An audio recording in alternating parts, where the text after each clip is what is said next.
Yes Suresh గారు, ఇప్పుడు జరిగేటటువంటి ఉత్సవాలు జరుగుతున్నటువంటి భద్రాద్రి ఆలయం తప్ప భద్రాద్రి ఆలయానికి అనుబంధంగా 21 దేవాలయాలు ఆ కింకారణ్యంలో ఉన్నాయి. ఆ దేవాలయాలకు వెళ్ళేటటువంటి దారి కాదు, అక్కడ ధూపదీప నైవేద్యాలు కూడా పెట్టేటటువంటి పరిస్థితులు లేవు ఇప్పుడు. మరి ఎట్లా మీరు వాటి గురించి ఏం డిమాండ్ చేస్తున్నారు? దేవాదాయ శాఖ ఎందుకుందండి? దేవాదాయ శాఖ చేయాల్సినటువంటి పని ఏమిటి? ఇవి మానుకొని లౌకికవాదం పేరుతోని హిందూ ధర్మం మీద జరిగేటువంటి దాడులు చూస్తూ ఊరుకోవడమే కాకుండా ఖజానాలోకి దేవాదాయ శాఖ పరిధిలో ఉన్నటువంటి సొమ్ము మొత్తం కూడా లాక్కొని వెళ్తున్నారు. కనీసం దేవాలయం సరైనటువంటి సదుపాయాలు కూడా కల్పించట్లేదు.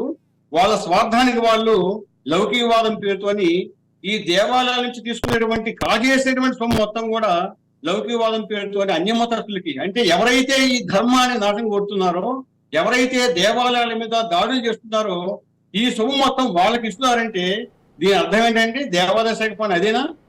మన యొక్క ధర్మం నాశనం కోరుకుంటున్నారా? దేవాలయాన్ని కాపాడాల్సిన వాళ్ళు దేవాలయాన్ని పాడు చేసేటువంటి వాళ్ళకి ఈ యొక్క స్వామివారి సొమ్ము ఇవ్వడం ఏంటి? కాబట్టి అసలు దేవాదాయ శాఖ దేవాలయాలు ఉండటమే దరిద్రంగా మేము భావిస్తున్నామండి.